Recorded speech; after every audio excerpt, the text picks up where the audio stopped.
முக்கிய செய்திகள். மின் கட்டண உயர்வை கண்டித்து கேப்டன் விஜயகாந்த் தலைமையில் அறப்போராட்டம். வரும் சனிக்கிழமை களம் புகும் வீரர்களின் பட்டியல்.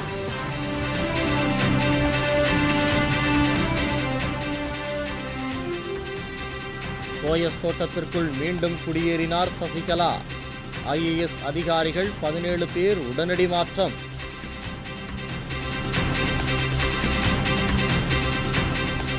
மக்களவை உறுப்பினராக இல்லாத மன்மோகன் சிங் பிரதமராக நீடிக்கலாமா? ஐக்கிய முற்போக்கு கூட்டணி கட்சியின் தலைவர் திடீர் ஆவேசம்.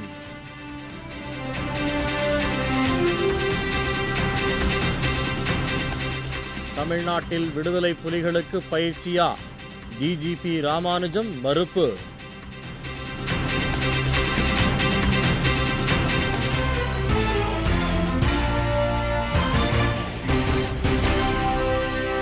வணக்கம். விரிவான செய்திகள். அதிமுக அரசின் மின்கட்டண உயர்வை கண்டித்தும் கட்டண உயர்வை திரும்ப பெற வலியுறுத்தியும் தேமுதிக பொதுச் செயலாளர் கேப்டன் விஜயகாந்த் தலைமையில் திருவண்ணாமலையில் கண்டன ஆர்ப்பாட்டம் நடைபெறுகிறது. இதுகுறித்து தலைமைக் கழகம் வெளியிட்டுள்ள அறிக்கையில், தமிழ்நாட்டில் 7,874 கோடி ரூபாய் அளவிற்கு மின் கட்டணத்தை உயர்த்தி அதிமுக அரசின் மின் வாரியம் கொடுத்த பரிந்துரையை ஏற்று மின்சார ஒழுங்குமுறை ஆணையம் அறிவித்துள்ளதாக கூறப்பட்டுள்ளது. ஏப்ரல் 1ஆம் தேதியிலிருந்து நடைமுறைக்கு வந்துள்ள இந்த மின்கட்டண உயர்வால் மக்களின் அடிப்படை வாழ்வாதாரமே பாதிக்கப்பட்டுள்ளதாகவும், இந்த கட்டண உயர்வை திரும்ப பெற கோரி வரும் 7ஆம் தேதி சனிக்கிழமை காலை 11 மணி அளவில் மாவட்ட தலைநகரங்களில் தேமுதிக சார்பில் கண்டன ஆர்ப்பாட்டங்கள் நடைபெறும் என்று தெரிவிக்கப்பட்டிருந்தது. மாவட்டங்களில் நடைபெறும் கண்டன ஆர்ப்பாட்டத்திற்கு தலைமை ஏற்பவர்கள் பெயரை தேமுதிக தலைமைக் கழகம் அறிவித்துள்ளது. அதன்படி திருவண்ணாமலையில் மாவட்ட கழகத்தின் சார்பில் நடைபெறும் கண்டன ஆர்ப்பாட்டம் கழகத் தலைவர் கேப்டன் விஜயகாந்த் தலைமையில் நடைபெறும் என்று அறிவிக்கப்பட்டுள்ளது. இதேபோல் சென்னையில் தேமுதிக அவைத் தலைவரும் எம்எல்ஏவுமான பன்ருட்டி ராமச்சந்திரன், மாநில இளைஞரணி செயலாளர் LK சுதீஷ் ஆகியோர் முன்னிலையிலும் ஆர்ப்பாட்டம் நடைபெறும் என்றும், திருவள்ளூரில் மாவட்ட செயலாளரும் சட்டமன்ற உறுப்பினருமான மு. அருண் சுப்பிரமணியம் தலைமையில் நடைபெறும் என்றும் கூறப்பட்டுள்ளது. காஞ்சிபுரத்தில் எம்எல்ஏ அனகை முருகேசன் தலைமையிலும், வேலூரில் எம்எல்ஏ PR மனோகரன் தலைமையிலும், விழுப்புரத்தில் எம்எல்ஏ L வெங்கடேசன் தலைமையிலும், கடலூரில் எம்எல்ஏ P சிவக்கொழுந்து தலைமையிலும் ஆர்ப்பாட்டம் நடைபெறும்.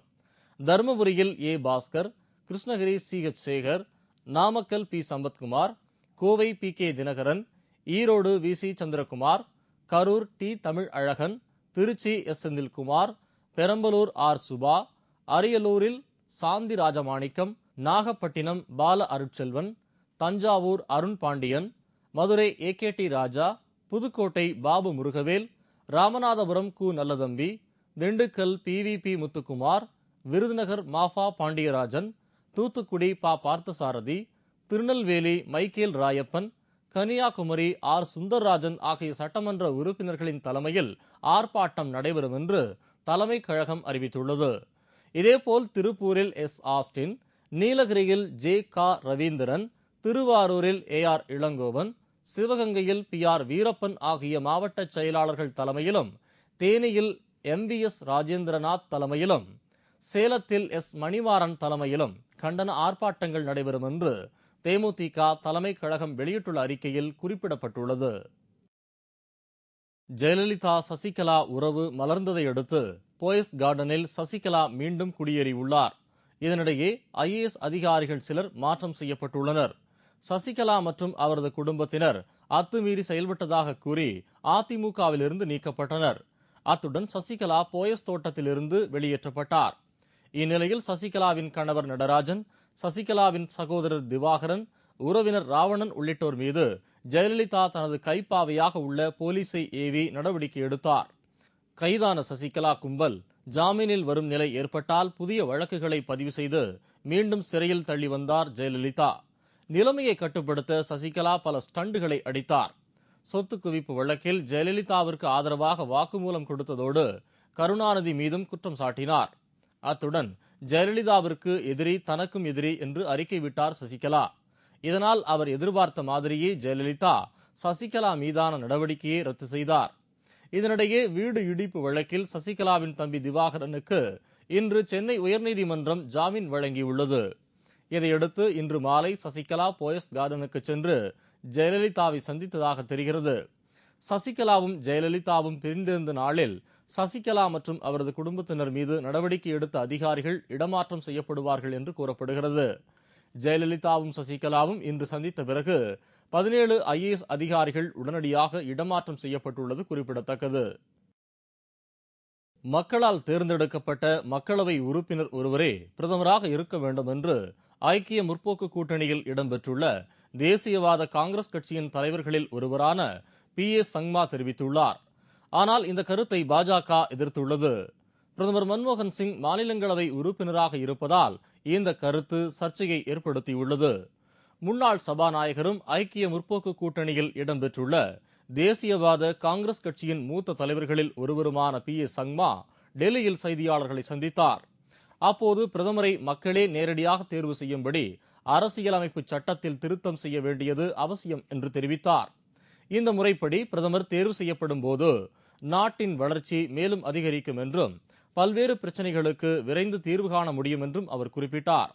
மக்களவை உறுப்பினராக இல்லாத ஒருவர் பிரதமராக இவ்வளவு காலம் பதவியில் நீடித்திருப்பது என்பது இந்திய ஜனநாயக வரலாற்றில் இதுவே முதன்முறை என்றும் சங்மா தெரிவித்துள்ளார்.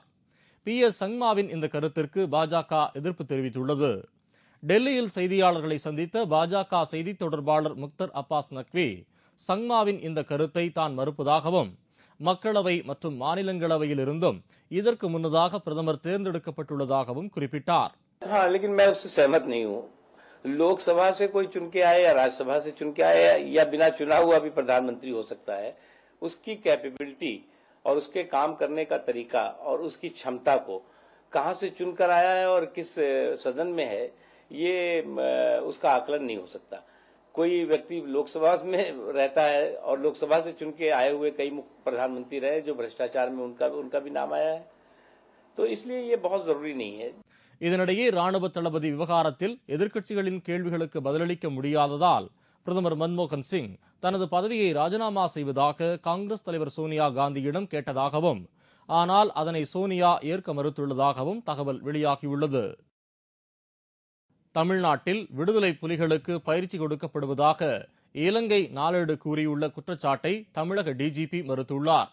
இலங்கையில் நடைபெற்ற இறுதிக்கட்ட போரில் விடுதலை புலிகள் முற்றிலும் அழிக்கப்பட்டு விட்டதாக இலங்கை அரசு கூறியது. ஆனால் அந்த நாட்டு நாளேடு ஒன்று விடுதலை புலிகளுக்கு தமிழ்நாட்டில் பயிற்சி கொடுக்கப்படுவதாக செய்தி வெளியிட்டிருந்தது. இதுகுறித்து DGP K. ராமானுஜம் இன்று விடுத்துள்ள அறிக்கையில் தமிழ்நாட்டில் இதுபோன்று முகாம்கள் ஏதுமில்லை என்றும் கடந்த சில மாதங்களுக்கு முன்னர் இதுபோன்று அறிக்கையை அந்த நாட்டு பத்திரிகைகள் வெளியிட்டதாகவும் குறிப்பிட்டுள்ளார். பின்னர் அது பற்றி விசாரித்த போது இந்த குற்றச்சாட்டை இந்திய ஊடகங்கள் மீது திருப்பப்பட்டதாகவும் பயங்கரவாத அமைப்புகளும் பிரிவினைவாத அமைப்புகளும் தமிழ்நாட்டில் தடை செய்யப்பட்டுள்ளதாகவும் தெரிவித்துள்ளார். தனது வீட்டில் பணம் கஞ்சா வைத்து தன்னை பிடிக்க திட்டமிட்டிருக்கிறார்கள் என்று கூடங்குளம் போராட்டக் குழு தலைவர் உதயகுமார் குற்றம் சாட்டியுள்ளார். கூடங்குளம் அணு உலைக்கு எதிராக நடைபெற்று வந்த போராட்டம் முடிவுக்கு வந்ததை அடுத்து இன்று முதல் கூடங்குளத்தில் கடைகள் திறக்கப்படும், மீனவர்கள் வேலைக்கு செல்வார்கள் என்று கடந்த மாதம் 31ஆம் தேதி உதயகுமார் தெரிவித்திருந்தார். ஆனால் சிறையில் இருப்பவர்களை வெளியே விடும் வரை போராட்டம் தொடரும் என்று மற்றொரு குழுவினர் பிடிவாதமாக இருந்து வந்தனர்.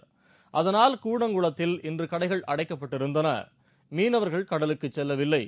இதுகுறித்து செய்தியாளர்களை சந்தித்த போராட்டக் குழு தலைவர் உதயகுமார் மதுரை பாஸ்போர்ட் அலுவலக அதிகாரிகள் தனது பாஸ்போர்ட்டை திருப்பி தரும்படி உத்தரவிட்டுள்ளனர் என்றும் இது மனித உரிமையை மீறும் செயல் என்றும் அவர் தெரிவித்துள்ளார். தனது வீட்டில் பணம் கஞ்சா வைத்து தன்னை கைது செய்ய திட்டமிட்டுள்ளதாகவும் தனது உயிருக்கு ஆபத்து ஏற்பட்டால் மத்திய மாநில அரசுகளே அதற்கு பொறுப்பென்றும் உதயகுமார் தெரிவித்துள்ளார். பண மூட்டையை வைத்து கண்டுபிடிப்பது போலவும் கஞ்சாவை வைத்து கண்டுபிடிப்பது போலவும் திட்டமிட்டிருப்பதாக கூட செய்திகள் வந்து கொண்டிருக்கின்றன. எனக்கோ எனது குடும்பத்தினர் உயிர்களுக்கோ ஏதாவது தீங்கு நிகழும் என்றால் நேரும் என்றால் அதற்கு மத்திய மாநில அரசுகள் தான் முழு பொறுப்பேற்க வேண்டும் என்பதையும் நான் இங்கே குறிப்பிட விரும்புகிறேன். பிரதமருக்கு எழுதிய ரகசிய கடிதத்தை ராணுவ தலைமை தளபதி VK சிங் வெளியிடவில்லை என்று புலனாய்வுத்துறை வட்டாரங்கள் தெரிவித்துள்ளது. ராணுவ தளபதிக்கு லஞ்சம் கொடுக்க முயன்ற விவகாரம் தொடர்பாக பிரதமருக்கு VK சிங் ரகசிய கடிதம் எழுதியிருந்தார். இந்த விஷயம் ஊடகங்களில் வெளியானதால் மத்திய அரசுக்கு பெரும் நெருக்கடி ஏற்பட்டது. இந்நிலையில் ராணுவ தளபதியின் புகாரின் அடிப்படையில் சிபிஐ ராணுவத்திற்கு வாகனம் வழங்கிய வெக்ட்ரா நிறுவன உரிமையாளரிடம் இன்று மீண்டும் விசாரணை நடத்தியது. அப்போது ராணுவத்திற்கு வாகனம் விற்பனை செய்ததில் 5,000 கோடி ரூபாய் ஊழல் செய்யப்பட்டதாக கண்டுபிடிக்கப்பட்டது குறித்து சிபிஐ அதிகாரிகள் கேள்வி எழுப்பினர். இதனிடையே புலனாய்வுத்துறையின் விசாரணையில் ராணுவ தலைமை தளபதி VK சிங் பிரதமருக்கு எழுதிய ரகசிய கடிதத்தை வெளியிடவில்லை என்று புலனாய்வுத்துறை வட்டாரங்கள் தெரிவிக்கின்றன. டெல்லியில் இன்று பாதுகாப்புத்துறை அமைச்சர் AK அந்தோணியை தலைமை தளபதி VK சிங் சந்தித்து பேசியுள்ளார். அப்போது ராணுவத்தில் ஏற்பட்டுள்ள ஆயுத தட்டுப்பாடுகள் குறித்தும் அதனை எவ்வாறு சரி செய்வது என்பது குறித்தும் ஆலோசனை நடத்தியதாக கூறப்படுகிறது. நாட்டின் முப்படை தளபதிகளும் அரசுக்கு நம்பிக்கை தரும் வகையில் செயல்பட்டு வருவதாக பாதுகாப்புத்துறை அமைச்சர் AK அந்தோணி கடந்த சில தினங்களுக்கு முன் கூறியிருந்தார். காரில் செல்பவர்கள் சீட் பெல்ட் அணிந்து கொண்டு பயணித்தால் விபத்து ஏற்பட்டாலும் தப்பித்துக் கொள்ள வாய்ப்பு ஏற்படும். பொதுவாக காவல்துறையினர் சாலைகளில் நின்று கொண்டு வாகனத்தில் செல்பவர்களுக்கு உத்தரவுகளை பிறப்பித்தால் அதை பார்த்து ஆத்திரமடைவதும் அந்த உத்தரவை மீறுவதும் பலரது வழக்கம். போக்குவரத்து விதிமுறைகள் நமது நன்மைக்காகத்தான் என்று எண்ணுகின்ற மனோபாவம் நம்மில் பலருக்கு இருப்பதில்லை. காரில் செல்லும் போது சீட் பெல்ட் அணிந்து கொள்வது கட்டாயம் என்று போக்குவரத்து துறை அதிகாரிகள் கூறுகிறார்கள். ஆனால் அதை யாரும் கடைபிடிக்கவில்லை. அவ்வாறு கடைபிடித்தால் காருக்கு விபத்து ஏற்பட்டாலும் உள்ளே பயணம் செய்பவர்களுக்கு நல்ல பாதுகாப்பு கிடைக்கும். புதுக்கோட்டை தொகுதி கம்யூனிஸ்ட் கட்சி சட்டமன்ற உறுப்பினர் முத்துக்குமரன் அன்னவாசல் அருகே காரில் சென்றபோது கார் கவிழ்ந்து விபத்தில் மரணமடைந்தார். இதுபற்றி புலன் விசாரணை நடத்திய அதிகாரிகள் காரில் செல்லும் போது சீட் பெல்ட்டை MLA அணிந்திருந்தால் உயிர் சேதம் ஏற்பட்டிருக்காது என்று தெரிவித்தார்கள். அது மட்டுமல்ல, சட்டமன்ற உறுப்பினருடன் பயணம் செய்த கம்யூனிஸ்ட் பிரமுகர் மற்றும் கார் ஓட்டுநர் ஆகியோர் படுகாயமடைந்து சிகிச்சை பெற்று வருகிறார்கள்.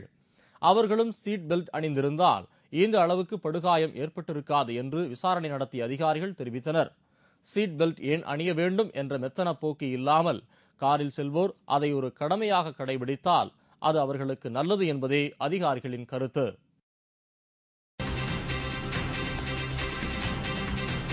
தியாகராய நகரில் சீல் வைக்கப்பட்ட கடைகளை திறக்க மேலும் 8 வார காலம் அனுமதி. சென்னை உயர்நீதிமன்றம் உத்தரவு.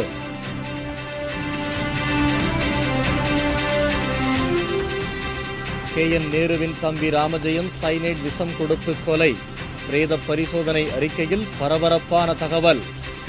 மற்றும் பல செய்திகள் விளம்பர இடைவேளைக்கு பிறகு.